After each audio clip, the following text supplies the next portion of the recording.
When Samantha said in front of all the guests that I wouldn't last a single year on my own, that I was nothing without this family, something inside of me broke, but not in the way she expected. There were no tears. There was no shouting.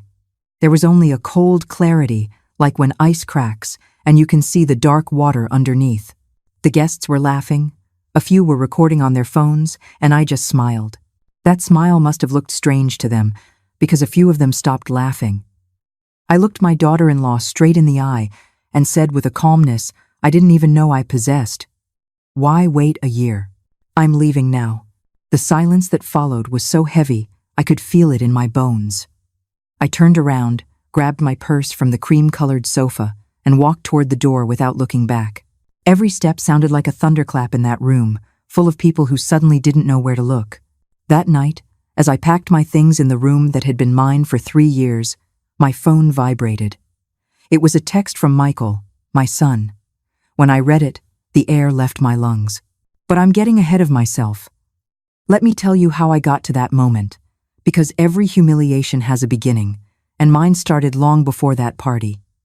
3 years ago, I was 62. My husband had died over 20 years earlier, when Michael was barely 11. I raised that boy alone, working whatever jobs I could, sacrificing my own dreams so he could go to college, so he could have what I never had. I had studied business administration. I'd worked at a major firm before Michael was born. But when I was widowed, I had to choose between my career and my son. I chose my son. I always would. Michael grew up, became a professional, successful. I was so proud. And then he met Samantha.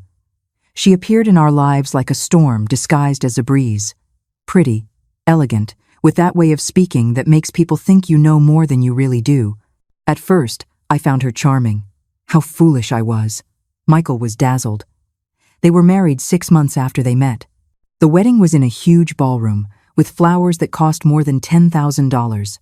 Samantha insisted on every detail. I paid for part of that wedding with the savings I had put away. I thought I was investing in my son's happiness. After the wedding, Michael asked me to move in with them. "Mom, the house is huge. It doesn't make sense for you to live alone in that tiny apartment. Besides, Samantha and I want you to be close." That's what he told me, with that smile that always melted my heart. I agreed. I sold my apartment, that place where I had raised Michael, where every corner held a memory, and I moved into their new house, a modern build in an exclusive neighborhood, with a yard and a pool. My room was on the ground floor, far from the master bedroom. "So you can have your privacy, Eleanor," Samantha told me with a smile that didn't reach her eyes. I should have seen it then. I should have noticed how she called me by my first name and not Mom, how her hugs were stiff, how her compliments always had a sharp, hidden barb. "That's a lovely dress, Eleanor, so age-appropriate. Thanks for helping with the cleaning. It's good for you to stay active." Little things that dig in like splinters. The first few months were tolerable. I tried to help without being in the way. I cooked sometimes, kept my space tidy, went for walks so I wouldn't be in the middle of things. But Samantha had a way of making me feel like everything I did was wrong. If I cooked, she'd order takeout. "I don't want you to get tired, Eleanor." If I offered to clean, she'd hire a cleaning service. A woman your age shouldn't be scrubbing floors. Every gesture of help was rejected with a poisonous kindness. And Michael saw nothing, or didn't want to see. When I tried to talk to him, he always had an excuse. "Mom, Samantha is just worried about you. You're overreacting. She adores you." Little by little, I became smaller in that house, more invisible. I ate alone most of the time because they always had plans. I stayed in my room when they had guests, because Samantha said I needed to rest. The house was enormous, luxurious, full of expensive furniture and modern art, but I felt like an intruder in a museum. Then the parties started. Samantha loved hosting events. Every month there was a reason. Birthdays, anniversaries, celebrating some achievement of Michael's at his job. The house would fill with young, elegant, loud people. I usually stayed in my room, but sometimes Samantha would insist I come down. "Eleanor, come say hello to our friends." And I would go down, put on my best ivory or dusty rose dress, try to smile, but I always felt the stares. The conversations that would stop when I entered. the muffled giggles. One time I heard one of Samantha's friends whisper, "Poor Michael, having to support his mother at this stage." Samantha laughed. She didn't say a word to defend me. That night I cried in my room, with the pillow against my mouth so no one would hear me. But the next day I got up, dried my tears, and carried on. Because that's what you do when you love your son. You endure. Michael's birthday party was different from the start. Samantha had been planning it for weeks, talking about the guest list, the catering, the decorations. She hired a professional event planner who turned our backyard into something out of a magazine. Hanging lights, tables with champagne-colored linens, floral arrangements that must have cost thousands of dollars. Everything perfect, everything flawless. Samantha was wearing an emerald green dress that fit as if it had been painted onto her body. I put on my pearl gray dress, the most elegant one I had. I did my makeup carefully, fixed my hair. I wanted to look good for my son. I wanted him to be proud of me. How naive I was to think that was possible in Samantha's house. The guests started arriving around 7 o'clock in the evening. Michael's friends, colleagues, important clients, Samantha's family. More than 50 people filled the yard with laughter and conversation. I stayed in the kitchen at first, helping the caterers organize the trays. One of the girls looked at me with pity. "Ma'am, you don't have to do this. We've got it." But I needed something to do with my hands. I needed to feel useful. When I went out to the yard, I looked for Michael. He was by the pool, surrounded by friends, laughing. I approached with a smile. "Happy birthday, my love." I hugged him. He returned the hug, but it was quick, distracted. "Thanks, Mom. Have you eaten anything?" I nodded, even though I hadn't had a bite. I didn't want to be a burden, not on his special day. Samantha was at the center of everything, moving between groups, touching arms, laughing that high, bright laugh that drew all eyes.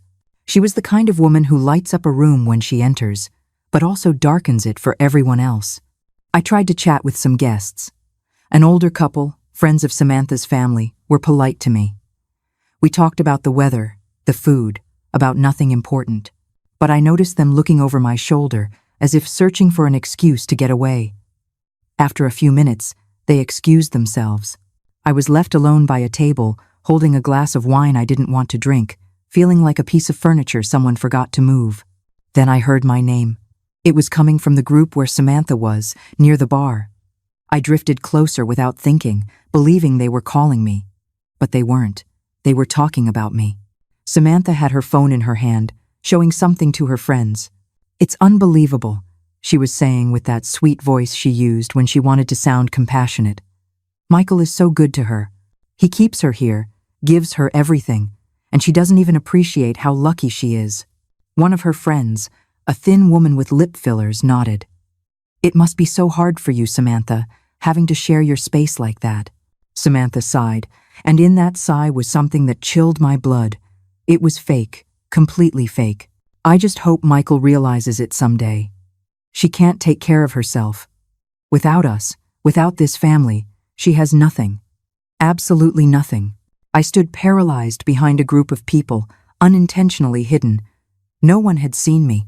Samantha continued, "I give her 6 months, maybe a year tops, if Michael ever actually lets her go. She has no savings, no career, no thing but this roof over her head. And we provide that roof." Her friends murmured words of support. One said, "You're a saint for putting up with her." Another added, "I couldn't do it. My house is my sacred space." And Samantha smiled. That smile I had seen 1,000 times but now fully understood. Well, someone has to take care of her. Even if I sometimes feel like I'm raising 2 people instead of just planning my family with Michael, the words hit me like fists. Each one was a lie wrapped in poison. I had savings, not a lot after helping to pay for the wedding and other expenses. But I had something. I had worked my whole life. I had raised a son on my own. I had built a life with my own 2 hands when the world left me widowed and vulnerable.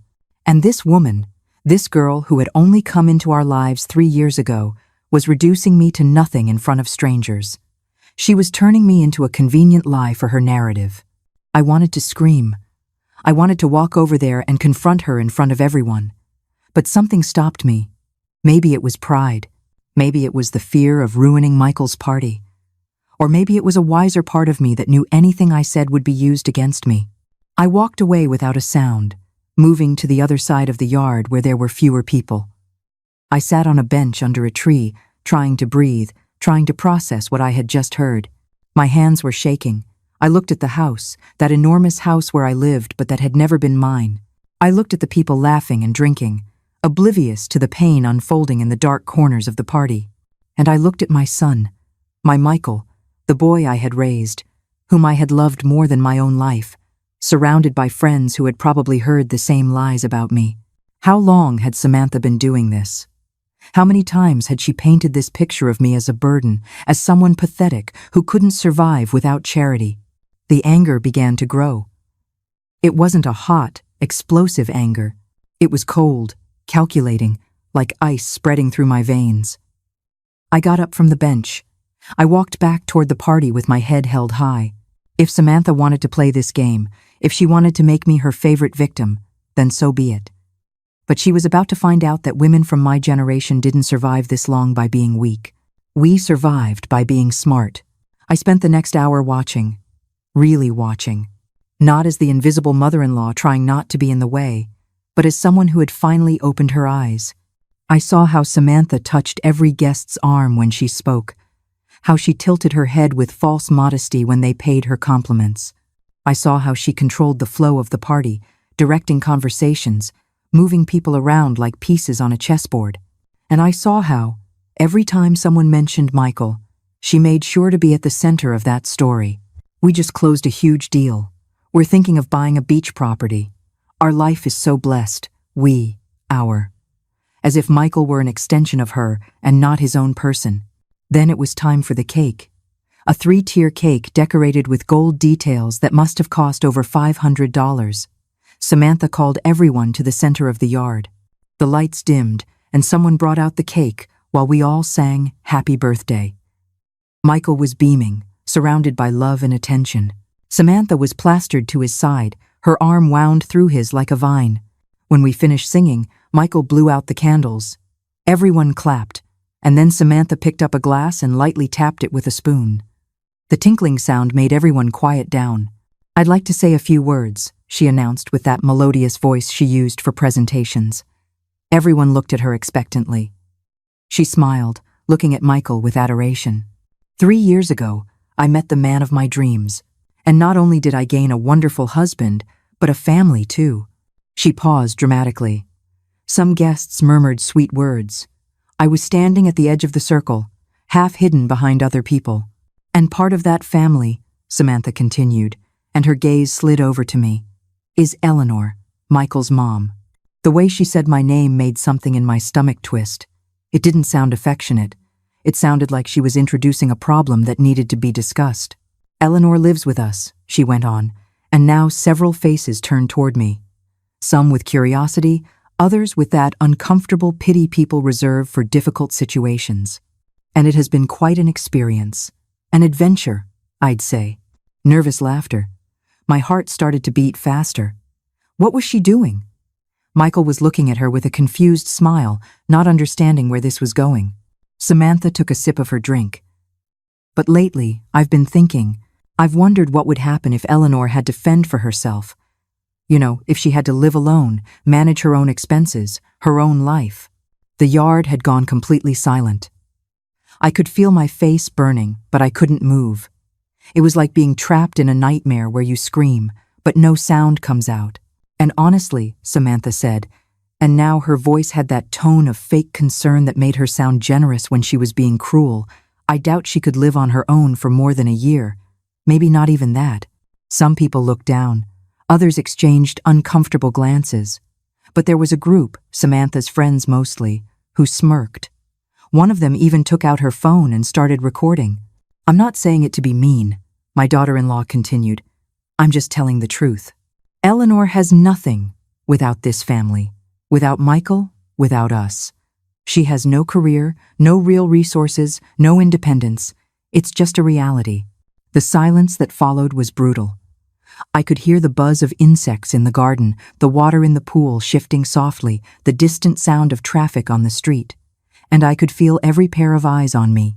Some with pity, others with secondhand embarrassment, some with morbid curiosity, waiting to see how the pathetic old woman who had just been publicly destroyed would react. Michael finally spoke up. "Samantha, honey, I don't think this is the time." But his voice was weak, without conviction. He wasn't defending me. He was trying to smooth over the situation without contradicting his wife. Samantha ignored him. "I'm just saying we should be honest about these things. There's no shame in needing help. Eleanor needs this family, and we've been here for her. That's love, right?" She looked around, seeking validation. Some people nodded slowly, others just stared into their drinks, and I just stood there, in my pearl gray dress, feeling as though I had been stripped naked in front of strangers. 3 years of small humiliations had culminated in this moment, and Samantha had orchestrated it perfectly, at my own son's party, in front of dozens of witnesses who would now have this image of me seared into their minds. The pathetic mother-in-law, the burden, the old woman who couldn't take care of herself. But then, something changed. Maybe it was hearing my own thoughts spoken in Samantha's words. Maybe it was seeing Michael do nothing, letting his wife publicly demolish me. Or maybe it was simply that something inside me got tired of shrinking. I got tired of making myself small. I got tired of apologizing for existing. I got tired of being invisible in my own life. I took a deep breath and stepped forward, out of the shadows where I had been hiding. People parted slightly, creating a path. I walked until I was standing in front of Samantha, just a few feet away. She looked at me in surprise, and for a second, I saw a flash of worry in her eyes. "Good.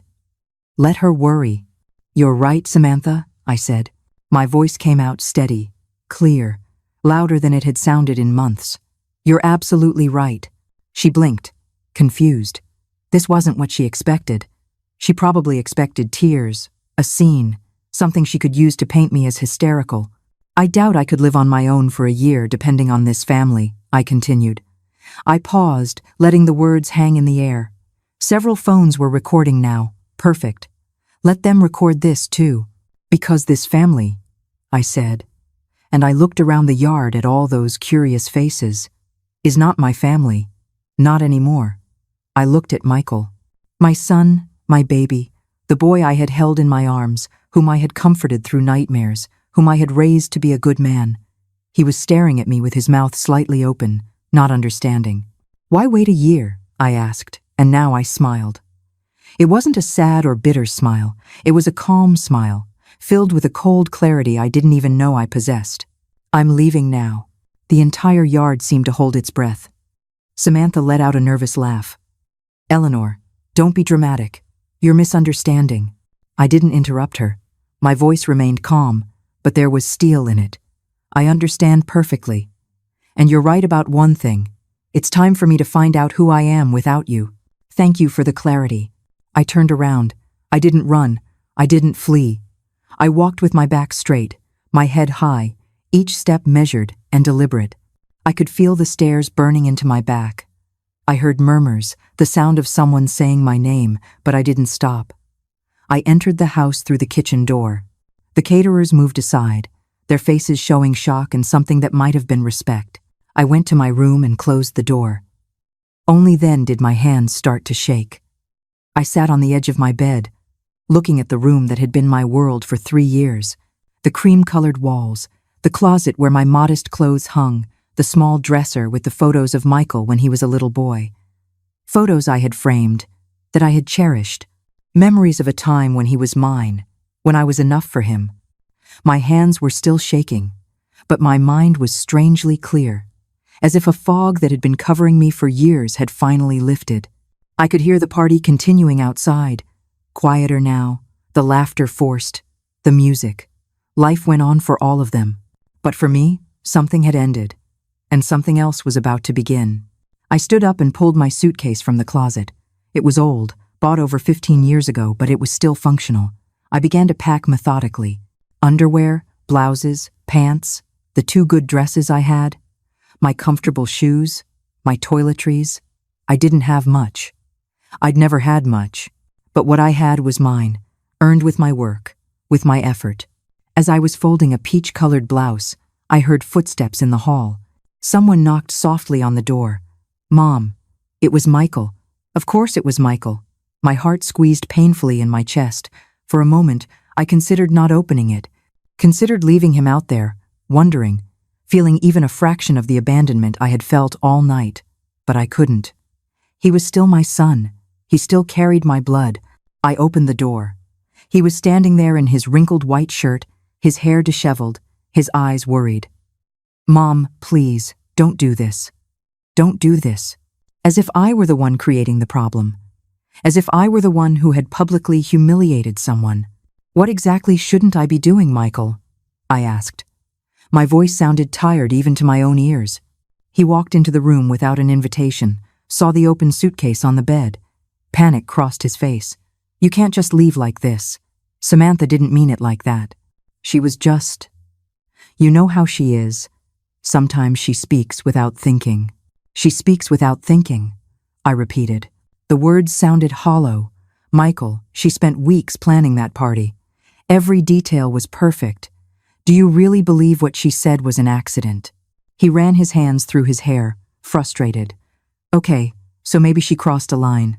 But Mom, you're overreacting too. Leaving like this, making a scene. I made a scene? I couldn't help the bitter laugh that escaped my throat. Your wife tore me to shreds in front of 50 people. She said I can't survive on my own, that I have nothing, that I'm a burden on you. And when I leave with dignity, I'm the one making a scene? Michael looked at the floor. He had no answer for that. Or maybe he did, but he didn't want to say it. Why didn't you defend me? The question slipped out before I could stop it. I had wanted to sound strong, but my voice broke on the last word. Why did you just stand there while she destroyed me? I didn't know what to do, he said finally. His voice was small, like when he was a child and had broken something valuable. It happened so fast, and I didn't want to make things worse. You didn't want to make things worse, I whispered. I kept packing. I took the photos from the dresser, wrapped them in a soft blouse. Michael watched me, helpless. Mom, please stay. I'll talk to Samantha. She'll apologize. Everything will go back to normal. That's just it, Michael. I don't want everything to go back to normal. Because normal was me making myself invisible in my own life. Normal was your wife poisoning every day with little cruelties. Normal was you not seeing any of it, because it's easier not to see. I closed the suitcase. It wasn't much that I was taking. 3 years of my life reduced to one suitcase and a box with my books. Where are you going to go? Michael asked. There was something in his voice now, something that sounded like genuine concern, maybe even guilt. I have savings, I said. Not much, but I had them. I had been careful, even when I helped pay for his wedding, even when I contributed to the expenses of the house that was never really my house. I'll find a place. I'll be fine. Mom. He started, but I held up my hand. No, not tonight, Michael. Tonight I need to leave. I need to be alone and think. I looked at him, really looked at him, trying to find the boy I had raised in this man who had stayed silent while I was humiliated. I love you. I will always love you. But I can't stay here. I grabbed my suitcase and my purse. Michael didn't try to stop me physically, but he followed me down the hall, down the stairs, to the front door.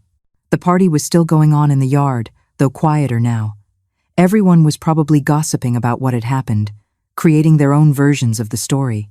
It didn't matter. I walked out to the street and called an Uber on my phone. Michael stood in the doorway watching me go. I didn't cry. Not yet. The tears would come later. I knew that. But in that moment, I just felt a strange numbness, as if I were watching everything from outside my own body. The car arrived in 10 minutes. I gave the driver the address of a modest hotel I knew, not far from there. As we drove away, I saw the illuminated house in the rearview mirror. It looked beautiful from the outside, like a perfect postcard of success and happiness. No one passing by would know about the poison that lived between those walls. The hotel was simple, but clean. I paid for 1 week, using my credit card that had a low limit, but it was mine. The room was small, with a double bed and an old desk. Nothing compared to the house I had just left. But it was mine. Every inch of that space was mine. I sat on the bed and finally let out the breath I had been holding. And then my phone vibrated. It was a text from Michael. My heart leaped, hoping for maybe an apology, a promise that things would change. I opened the message. It was 3 long paragraphs. I started to read. "Mom, I need to be honest with you. Samantha and I have been talking for months about making some changes. With the baby we're planning on having, we're going to need that space you're using. And financially, we just can't keep carrying extra expenses. Samantha is right, that you need to learn to be more independent.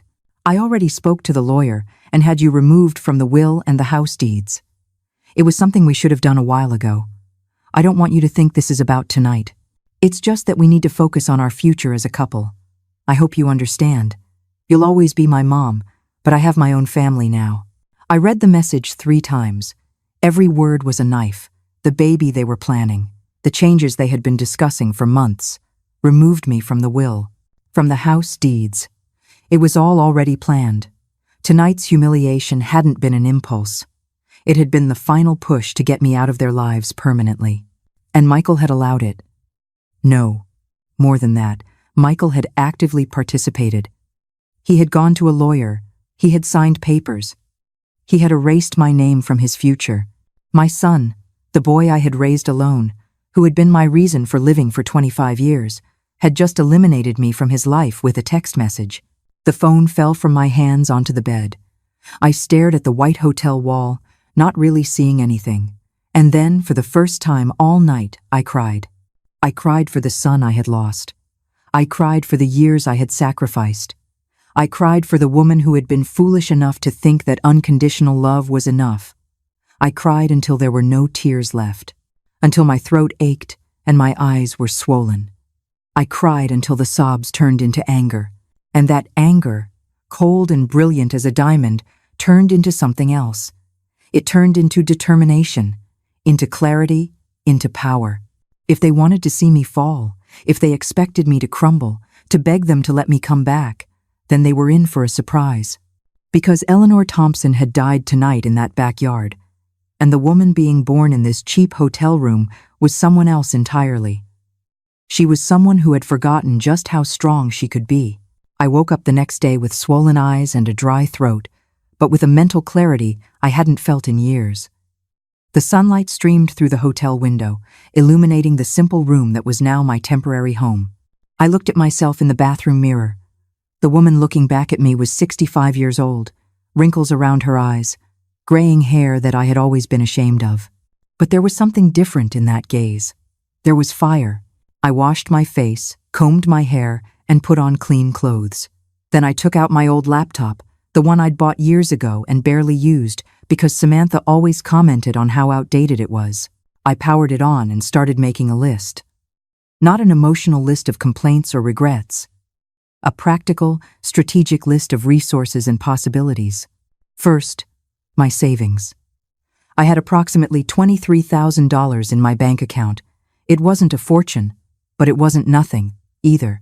It was the result of years of being careful, of not spending on nonsense, of saving every penny I could. With that, I could rent a small apartment for several months while I figured out what to do. Second, my education. A bachelor's in business administration, completed over 30 years ago. Experience working at a consulting firm before Michael was born. I had left all that to raise my son, but the knowledge was still there, tucked away somewhere in my brain. Third, my contacts. Decades had passed, but maybe some people still remembered me. It was worth a try. I opened my email, that old account I almost never used, and there, among the spam and notifications, I found something that made me pause. An email from 2 months ago from Arthur Vance. Arthur had been my late husband's business partner, a man who had known our family since before Michael was born. After my husband died, Arthur had offered me a job at his company, but I had refused because Michael was so young. We kept in sporadic contact for years, until I moved in with Michael and Samantha and lost track of many people. The email read, "Eleanor, I hope you are well. I've been thinking of you lately. If you'd ever like to grab a coffee and catch up, I'd love to see you.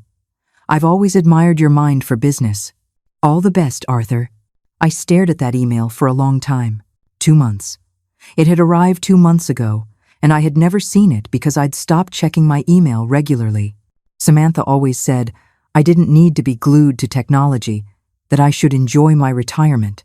Retirement, as if I had chosen to retire, as if I didn't have decades of productive life still ahead of me. With slightly trembling hands, I replied to the email. Arthur, thank you for thinking of me. I would love to get that coffee. Are you free this week? I have a lot to tell you, Eleanor. I hit send before I could second-guess myself. Then I searched my phone for another contact. Julia Hayes. We had been friends years ago, before I shut myself away in Michael and Samantha's house. Julia was a lawyer, specializing in family law. We had met in a support group for widows, both of us trying to rebuild our lives after losing our husbands. She had moved on, building a successful career. I had stayed stuck, focused solely on Michael. I sent her a text message. Julia, it's Eleanor. I know it's been a long time. Could we talk? I need legal advice, and also a friend. The reply came in less than 5 minutes. Eleanor, of course. Come to my office today if you can. I'll send the address. So good to hear from you. I changed into more formal clothes, a set of ivory-colored pants, and a blouse that made me look professional. I put on a little makeup, not to hide who I was, but to look presentable. I took a taxi to the address Julia had sent. Her office was in a modern building downtown. The waiting room was elegant but welcoming, with green plants and contemporary art on the walls. When Julia came out to greet me, I almost didn't recognize her. She had aged, as I had, but she wore her age with a confidence I had forgotten was possible. Short silver hair, a dark gray pantsuit, a wide smile. Eleanor, she said, hugging me. And in that hug, I felt something I hadn't felt in years. Acceptance without judgment. In her private office, with hot coffee between us, I told her everything. The move with Michael and Samantha, the small humiliations, the party, the text from Michael about removing me from the will. Julia listened without interrupting, taking occasional notes. When I finished, she sighed deeply. Eleanor, I am so sorry you went through this, but legally, there are a few things you should know. She explained that if I had contributed financially to the purchase of the house or to improvements, I might have some rights. That if Michael had promised to care for me in exchange for me selling my apartment, that could be considered. But she was also honest. Legal battles were long, expensive, and emotionally devastating. You could fight, she said, and you might even win something, but it would cost you years of your life and probably all of your peace of mind. I don't want to fight, I said, surprising myself with the firmness in my voice. I don't want anything from them. What I want is to build something of my own, something so big that when they see me, they regret ever underestimating me. Julia smiled. It was a fierce, warrior's smile. I like that much better. In that case, let's talk strategy. We spent the next 2 hours discussing options. Julia told me about programs for entrepreneurs over 60, about community resources, about networking. She told me about women she knew who had reinvented their lives in their 60s and 70s. Age is an advantage if you know how to use it, she said. You have experience, maturity, resilience, and you have something many young people don't. Nothing to lose. The next day, Arthur replied to my email. We met at a small coffee shop near his office.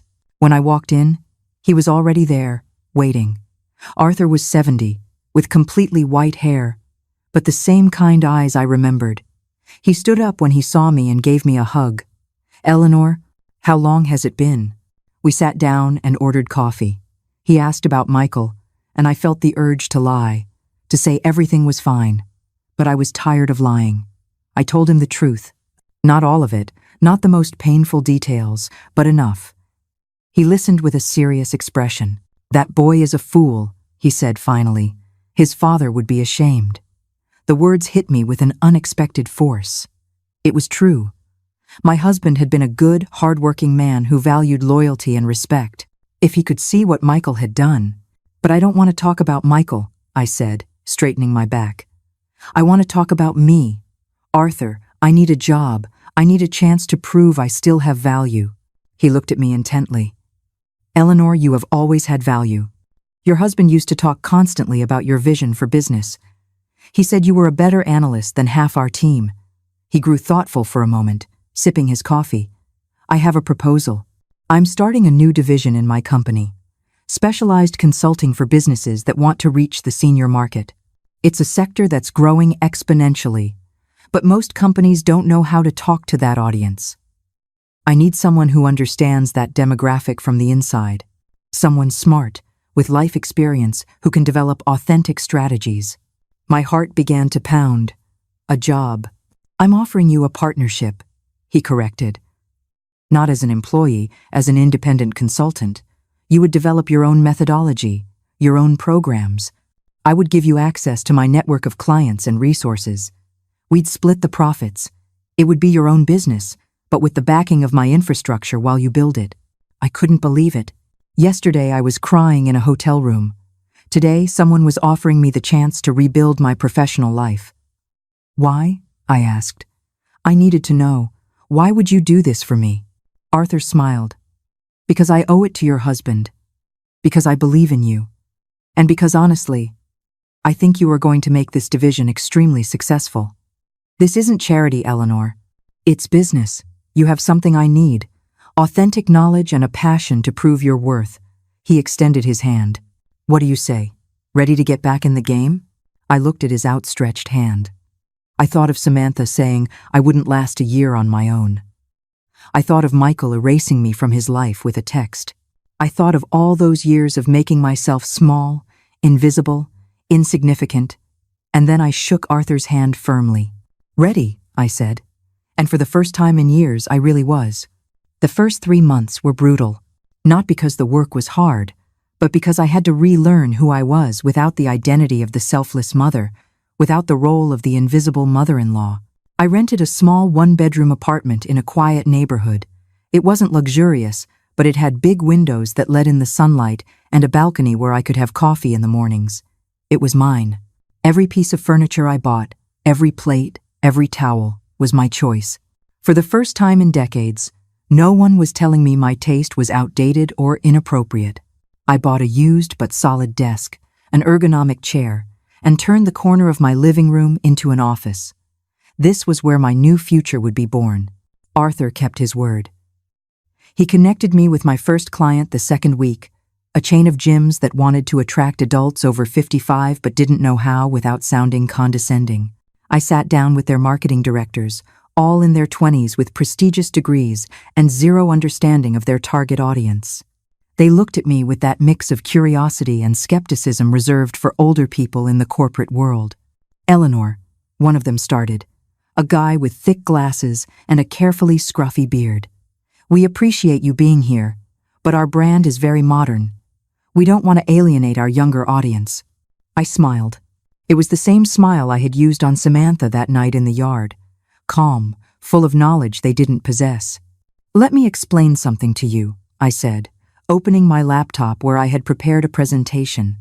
The over 55 market controls over 70% of the disposable income in this country. They have paid-off houses, substantial savings, and free time, but you're ignoring them because you assume they aren't cool. You know what isn't cool? Leaving money on the table because of generational bias. I showed them statistics, case studies, financial projections. I spoke for 45 minutes about demographics, consumer behavior, and strategies for inclusion without condescension. When I finished, the guy with the glasses was no longer looking at me with skepticism. He was looking at me like he had just struck gold. When can you start? He asked. I already have, I replied. I walked out of that meeting with a $25,000 contract to develop their entire strategy. With that first success, other clients started to come. A tech company that wanted to simplify its products for older users. A travel agency specializing in senior tourism. A pharmaceutical company that needed clearer communication. Every project taught me something new and gave me back a piece of the woman I had been before I got lost in motherhood. It wasn't that I regretted raising Michael, but I regretted disappearing in the process. I worked 12-hour days, not because I had to, but because I loved it. Every presentation, every analysis, Every strategy was a declaration. I am still here. I still matter. I can still build things. Julia became my confidant and unofficial advisor. We met every 2 weeks for dinner, and she helped me navigate the legal world of contracts and business. You need to formalize this, she told me one night over cheap pasta and wine. Create an LLC. Protect your assets. This isn't a hobby anymore, Eleanor. This is a real business. She was right. With her help, I established my own company, Silver Strategies Consulting. The name was deliberate. Silver for the gray hair, for the wisdom that comes with years. I wasn't hiding from my age. I was branding it. I designed a simple but elegant logo. I created a basic website. And I started building a presence on social media, something I'd never done because Samantha always said older people looked ridiculous on Instagram. But it turned out there was a huge market of women my age who were sick of being invisible. I started posting about reinvention after 60, about starting businesses in your senior years, about not letting others define your worth. My first posts got 5 or 10 likes, then 50, then hundreds. Women would write me private messages sharing their own stories of humiliation, of being dismissed, of waking up one day and realizing they had disappeared. And I answered every single one. It's not too late. It is never too late.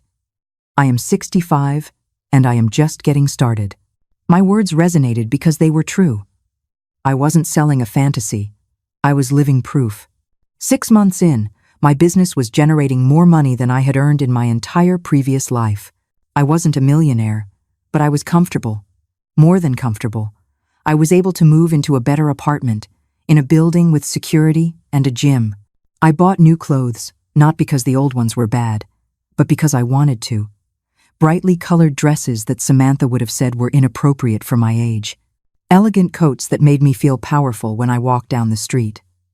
I cut my hair in a modern style that framed my face. I wasn't trying to look younger. I was trying to look like me. Strong, capable, present. People began to notice me in different ways. In business meetings, they no longer treated me like a lost grandmother. They treated me like an expert. Arthur was thrilled. Eleanor, we need to expand this. You're generating more business than you can handle alone. He was right. Consulting requests were coming in faster than I could process them, so I did something I never thought I'd do. I hired help. First, a virtual assistant, a 58-year-old woman who had been laid off from her corporate job and needed a fresh start. Then a 62-year-old graphic designer who had lost her husband and was looking for purpose. I built a team of women the world had discarded, and together we proved that world wrong. We proudly called ourselves the Silver Circle. And our work was exceptional. The media started to notice. First, it was a small article in a local paper about senior entrepreneurs. Then an interview in a business magazine. Then I was invited onto a popular podcast about professional reinvention. Every appearance brought more clients, more recognition, more validation that what I was building mattered. On one of those podcasts, the interviewer asked what had inspired me to start. I could have given a safe answer about always wanting to be an entrepreneur, but I decided to be honest. I was inspired by humiliation, I said. I was inspired by someone telling me I was worthless without them. I was inspired by discovering I had been wrong about myself for years. The episode went viral. Thousands of people shared it. The comments were filled with women saying, "Me too," and "This is me," and I needed to hear this. 8 months after I walked out of Michael's house, my company had billed over $200,000. I was personally earning more in a month than I had in a year when I worked before Michael was born. But the best part wasn't the money. It was the sense of purpose. It was waking up every day knowing that what I did mattered, that I was helping other people, that I was building something no one could take away from me. I opened a new savings account and started filling it aggressively. Not because I was afraid of being left with nothing again, but because I wanted options. I wanted to be able to say no. I wanted the power to choose. During all this time, Michael tried to contact me several times. Text messages that I read but didn't answer. "Mom, how are you? Mom, we need to talk. Samantha wants to apologize." Each message was a test of my resolve. Part of me, that part that had been a mother for so many years, wanted to answer, wanted to forgive and forget. But a newer, stronger part knew that responding would be a step backward, not out of anger, but out of peace. I decided that when I was ready to talk to Michael, it would be on my terms. When I was so undeniably successful that he couldn't help but see what he had lost. When my absence had taught the lesson my presence never could. I blocked his number temporarily. Not forever, but for now. I needed this time for myself, without the distraction of his guilt or his attempts to fix what he had broken. And I kept building. Every day was another brick in the building of my new life. Some days were hard. Some days I sat on my balcony and cried for the son I had lost, for the years I couldn't get back. But those days became less frequent. And in their place, something more solid grew. Certainty. The certainty that I had done the right thing, that I deserved more than I had accepted, that my story hadn't ended that night in the garden. It was just beginning. It was Julia who showed me the video first. We were having lunch at a restaurant near her office when she pulled out her phone with a strange expression. "Eleanor, you need to see this. It's going viral." She passed me the phone, and there it was, the video from that night in the yard. Someone had uploaded it to social media, but not in the way Samantha had planned. The title read, "Cruel Daughter-in-Law Humiliates Mother. In-Law at Family Party. Watch what happens next." It had over 2 million views. My stomach clenched as I watched it. There was Samantha in her emerald green dress, saying all those horrible things about me. The camera perfectly captured her cruel smile, the way she looked for validation from her friends. And then it captured me, stepping out of the shadows, my voice calm but firm. "Why wait a year? I'm leaving now." The comments were devastating for Samantha. What a venomous woman. The mother-in-law has more class in her little finger than this girl has in her whole body. "Updates, please. I need to know the grandma is okay." Thousands and thousands of comments defending me, attacking Samantha, sharing their own stories of family abuse.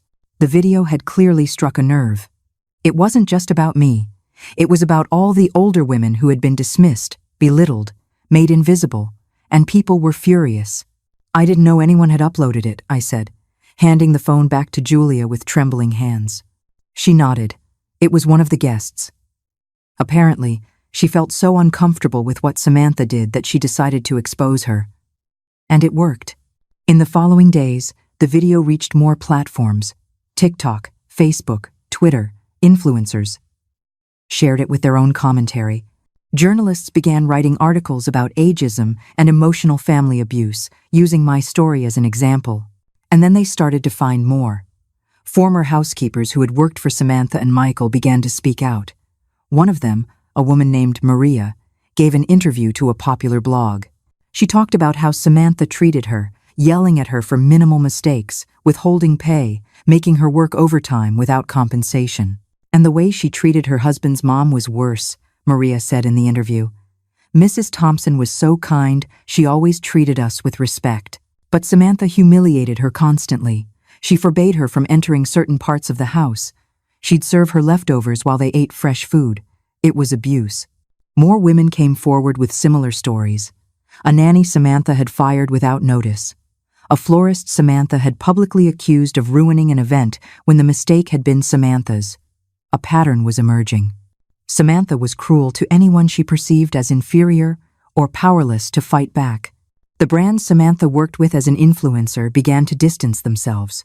She had a small YouTube channel about luxury lifestyles and a few minor brand deals. One by one, those contracts were canceled.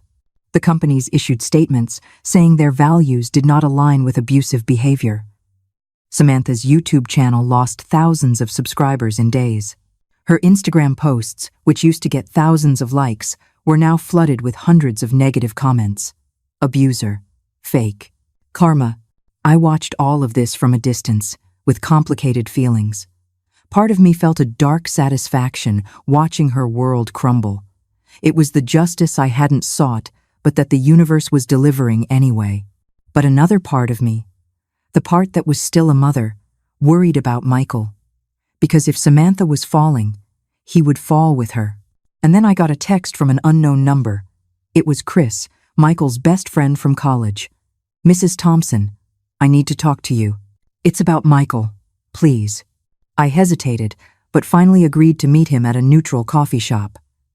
Chris arrived, looking tired, nervous. He sat across from me and sighed deeply. Thanks for coming.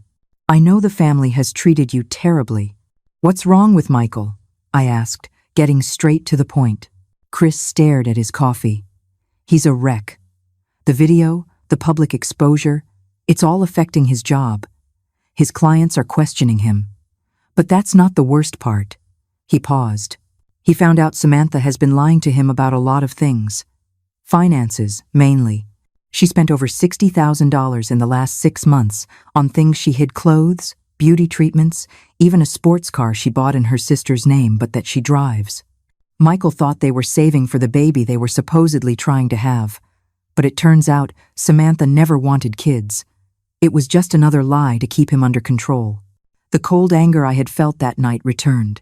She hadn't just taken my son from me. She had been manipulating him all this time. There's more, Chris continued. Michael found texts between Samantha and her friends. Text from over a year ago where she was making fun of him. She said he was boring but useful because he had a good income and a house, that she was just with him until she found something better. It was all planned, Mrs. Thompson. From the beginning, she was just using him. I closed my eyes. My poor, foolish son. He had chosen that woman over his mother, and now he was discovering she had never even loved him. Why are you telling me this? I asked. Chris looked at me directly. Because he wants to talk to you, but he's too ashamed. Because he needs his mother, even if he doesn't know how to ask. And because you deserve to know that he finally understands what he lost. I didn't answer right away. I drank my coffee, processing the information. Michael had made choices. He had chosen to believe Samantha. He had allowed my humiliation. He had erased me from his life with a text. The consequences of those choices were his to bear. Tell Michael, I said finally, that when he's ready to talk, I'll be ready to listen. But not because I need him to, because he might need to. Chris nodded, understanding. That's fair. More than fair. He got up to leave, then paused. For what it's worth, all his real friends thought what they did to you was horrible, and we're all proud to see what you've built. Your story has inspired a lot of people. After he left, I stayed in the coffee shop, thinking. The viral video, Samantha's downfall, I hadn't planned any of it. I hadn't sought public revenge. I had chosen the harder path, to build something so solid that my absence would speak for itself. And now, the world was doing the rest. But I didn't feel the triumph I thought I would. I felt something more complex. I felt grief for the lost time. I felt sadness for my son, who had learned such painful lessons. But I also felt peace. Peace because I knew that no matter what happened with Michael, I would be okay. I no longer needed his validation to know my worth. That night, as I was working on a proposal for a new client, my phone rang. Unknown number. I answered. Mom, it was Michael. His voice sounded broken, small, like when he was a child and had a nightmare. I said nothing, waiting. Mom, I'm sorry. I am so sorry for everything.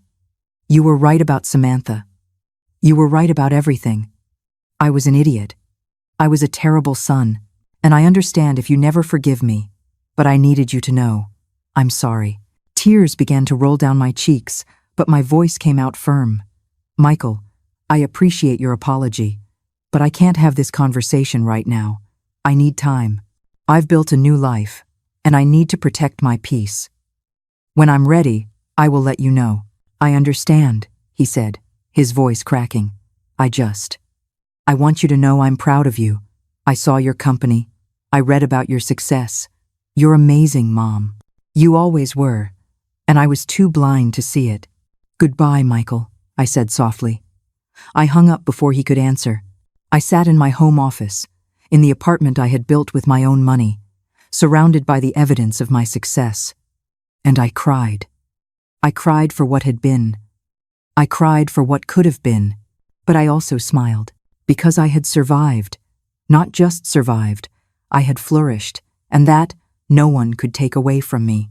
3 weeks after Michael's call, I received an invitation that would change everything. The city's Chamber of Commerce was organizing its annual Entrepreneurship Summit, a prestigious event where business leaders shared their success stories, and they had selected me as one of the keynote speakers. The topic of my talk: Reinvention After 60.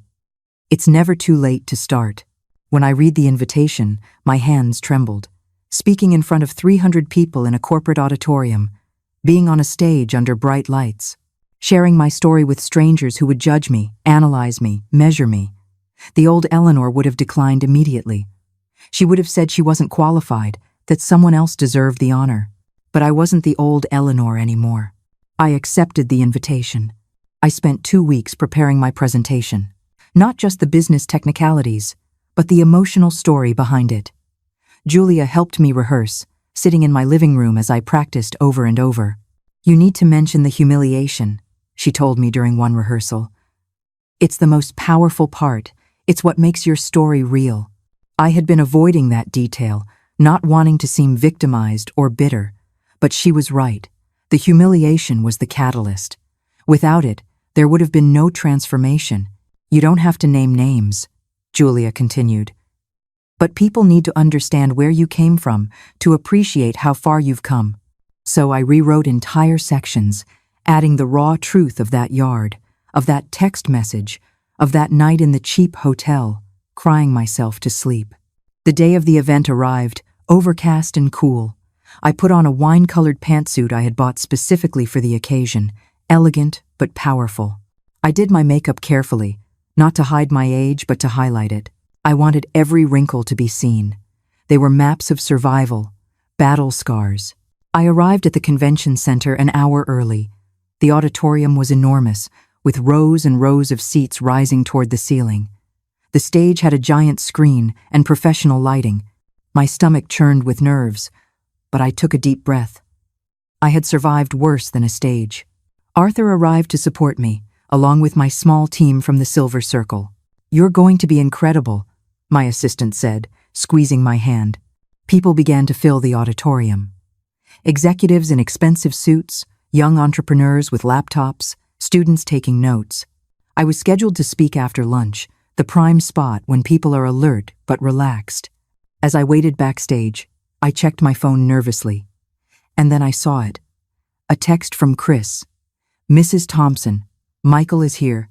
In the auditorium, row 12. Just wanted you to know." Samantha tried to come with him, but he told her no. They're officially separated. Good luck. My heart stopped. Michael was here. My son had come to watch me speak. I didn't know whether to feel happy or terrified. I decided not to think about it. I had a job to do. The host called me to the stage. The applause was polite, professional. I walked to the podium, back straight, head high. The lights were blinding, making it impossible to see individual faces in the audience. Better that way. I took a deep breath and began. 11 months ago, I was 65 years old, and I had nothing. No job, no income of my own, no sense of identity outside of being someone's mother. I was living in my son's house as an unwanted guest, making myself smaller every day, believing that was all I deserved. The auditorium went completely silent. And then, at a family party, someone told me that I wouldn't last a year living on my own, that I was nothing without that family. And something inside of me broke. Or maybe it fixed itself. It's hard to tell. I told the story. Not with self-pity, but with brutal honesty. The humiliation, the decision to leave, the devastating text from Michael. I heard gasps in the audience, murmurs of sympathy. But I didn't stop there. I told them about the hotel, about calling Arthur, about building Silver Strategies Consulting from scratch. I shared real numbers. My first $25,000, then $50,000, then $100,000. I showed before and after photos. Me in that hotel room with a single suitcase. Me now, in my modern office with my team. Age makes us invisible in this society, I said, my voice growing stronger, especially women. We are told our value ends when we stop being young, when we stop being conventionally attractive, when we stop being useful to others. But that is a lie. I am 66 years old. I have wrinkles. I have gray hair. I have knees that ache when it rains. And I also have a company that generates over $300,000 annually. I have clients who respect me. I have a team that trusts me. I have a life that I built with these hands that someone said were not capable of holding anything. The audience erupted in applause. Not the polite applause from the beginning. Real, loud applause, with people getting to their feet. I saw movement in row 12. Someone standing up. And though the lights made it hard to see clearly, I knew it was Michael. He was on his feet, clapping, and in the distance I could see he was crying. My voice broke slightly, but I continued. So for anyone here who thinks it's too late, for anyone who has been dismissed, underestimated, made invisible, it is not. You are not too old, too tired, too late. You are exactly what the world needs. Experience, resilience, wisdom. Use it. When I finished, the ovation was deafening. People of all ages on their feet, applauding. I saw tears on many faces. The host had to wait almost 2 minutes before the noise died down enough to speak. Eleanor, that was extraordinary. Do you have time for a few questions from the audience? I nodded. Hands shot up immediately. A young woman asked about specific marketing strategies. An older man asked about overcoming fear. And then someone in row 12 raised their hand. The host passed him a microphone. Michael's voice, amplified throughout the auditorium, asked, "Is there room for forgiveness in your story of reinvention? Or are some wounds just too deep?" The auditorium fell silent. It wasn't the kind of business question they were expecting. It was personal, raw, obviously loaded with meaning. I looked toward where Michael stood, my eyes finally adjusting to the lights. I could see him clearly now. My son, thinner than before, with dark circles under his eyes, but looking at me with something I hadn't seen in years, genuine respect. "That's a complicated question," I said slowly, choosing my words with care. "I believe forgiveness isn't something you owe to other people. It's something you give yourself so you can move on. I have forgiven the people who hurt me not because they deserve it, but because carrying that anger was hurting me." I paused. But forgiving doesn't mean forgetting. It doesn't mean letting the same people hurt you in the same way again. It means setting boundaries, protecting your peace, and rebuilding trust slowly, if it's rebuilt at all. Michael lowered the microphone, nodding. I could see he understood. He understood that the door wasn't closed forever, but it wasn't wide open either. I answered a few more questions before the event continued. When I walked off the stage, I was surrounded by people wanting to talk to me, to exchange business cards, to share their own stories. But my eyes kept searching the crowd for Michael. Finally, I saw him, waiting at the edge of the group, not forcing his way in, just waiting patiently. When the crowd finally thinned, he approached. We looked at each other for a long moment without saying anything. And then he spoke, his voice barely a whisper. "I'm so proud of you, Mom, and so ashamed of myself." "I know," I said simply. "Michael, you need to understand that I can't go back to being who I was. That woman died that night in your yard. This version of me has boundaries. She has expectations. She has self-worth that isn't dependent on being your mother." "I understand," he said quickly. "And I'm not asking you to come back. I'm not asking you to pretend nothing happened.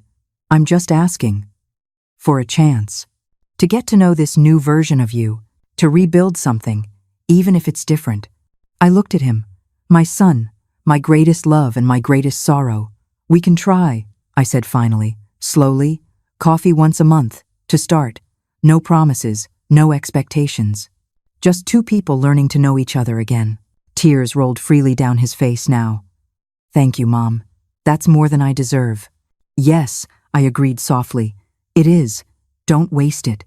A year after that night in the garden, my life was unrecognizable. Silver Strategies Consulting had grown beyond my wildest dreams. It was no longer just me and a small team. I now had real offices in a corporate building downtown, with 12 full-time employees, all women over 50 who had been discarded by the traditional corporate world. We had expanded into 3 countries, Mexico, Colombia, and Spain.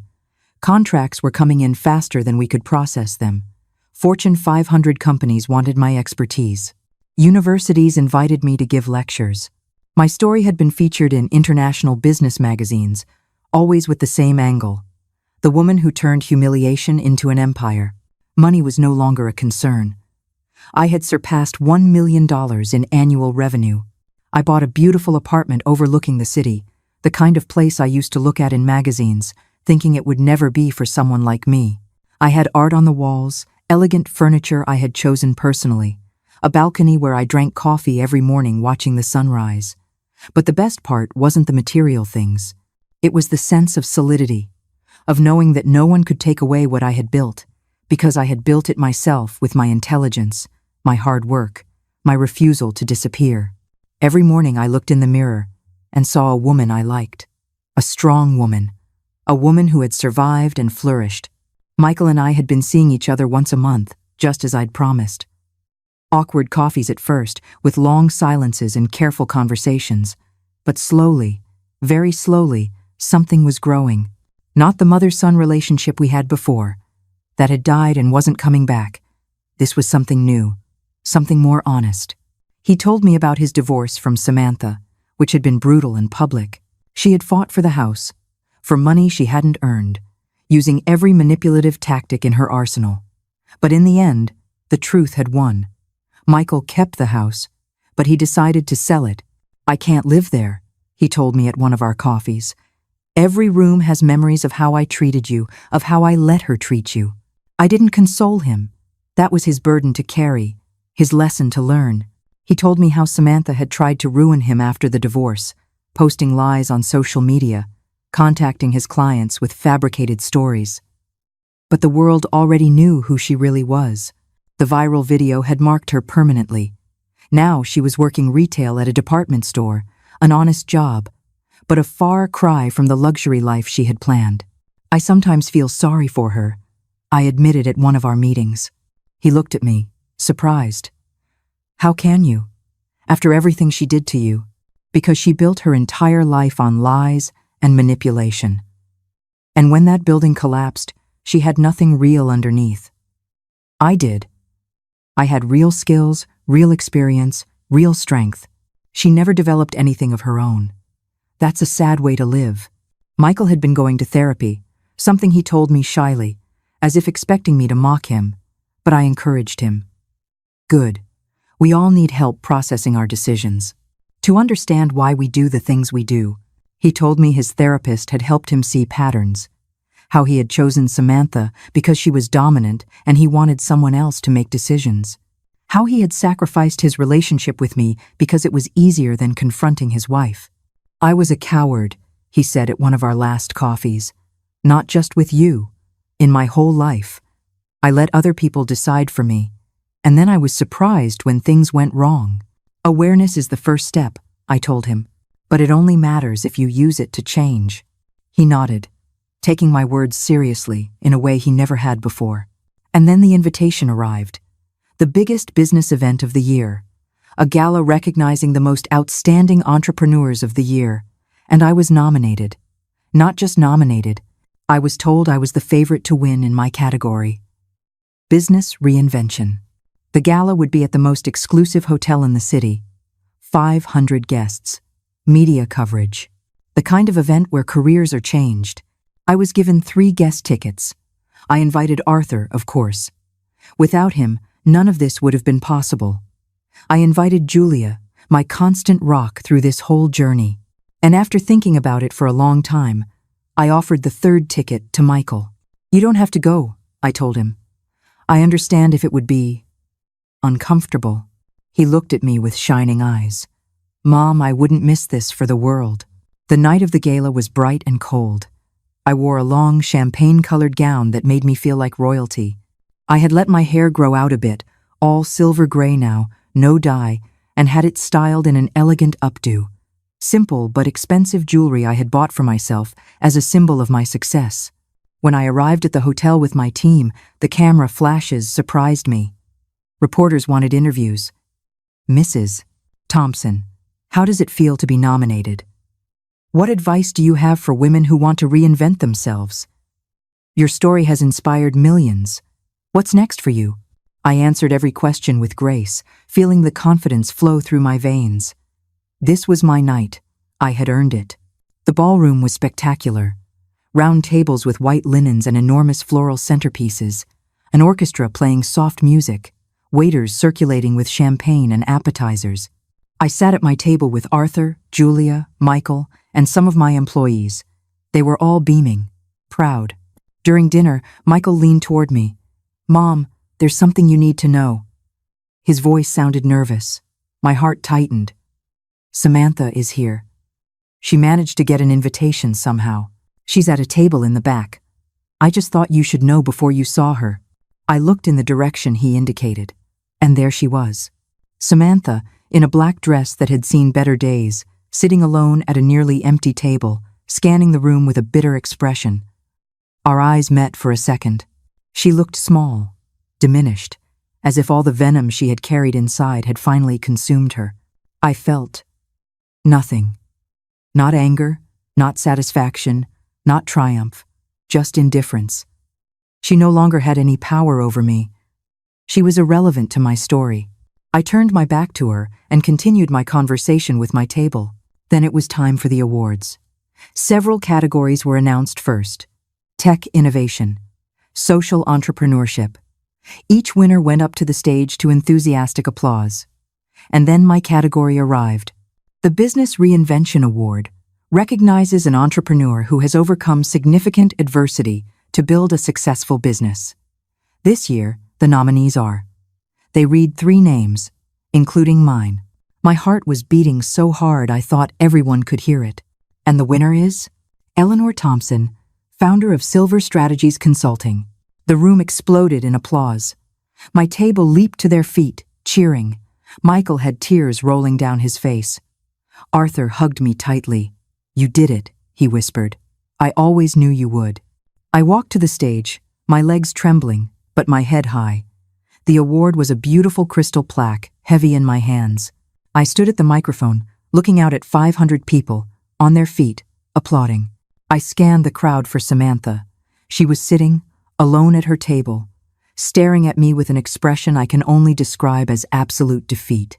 And in that moment, I understood something profound. I hadn't won because she lost. I had won because I chose to build instead of destroy. Because when she tried to make me small, I chose to become enormous. Not for revenge, but for survival. Not to prove anything to her, but to prove everything to myself. "Thank you," I began, my voice firm and clear. "A year ago, someone told me that I had nothing. And that person was right. I had nothing, except a decision to make, to disappear or to flourish. I chose to flourish, and in the process I discovered that it is never too late to become who you were meant to be. This award isn't just mine. It's for every woman who has been dismissed, underestimated, made invisible. It's for every person who has picked themselves up off the floor after being knocked down. It's for everyone who dares to start over when the world says it's too late. Thank you." The applause was deafening. I walked off the stage with my award, feeling its weight, not just the crystal, but what it represented. Validation, recognition, proof that I mattered. As I returned to my table, I passed by Samantha's. She was looking at me, her eyes filled with something that might have been regret, or maybe just envy. I paused for a second, and then I kept walking. Not with cruelty, simply with indifference. She was no longer part of my story. That night, after the gala ended, Michael walked me to the car. "Mom," he said, his voice breaking, "I am so proud of you. And so sorry. I wish I could turn back time." "I wouldn't," I said honestly. "If I could turn back time, I would still be that small, invisible woman settling for crumbs. That night in your yard, when Samantha humiliated me. It was the greatest gift anyone has ever given me. It set me free. It forced me to see myself, and it gave me the anger I needed to transform." I looked at him, my son, this imperfect man I loved in spite of everything. "So, thank you. Tell Samantha," I said, "thank you. Because without her cruelty, I never would have discovered my strength." He nodded, understanding. We hugged, a real hug, with forgiveness and hope woven in. That day, she thought she was destroying me, but it was the day I began, and this is only the beginning.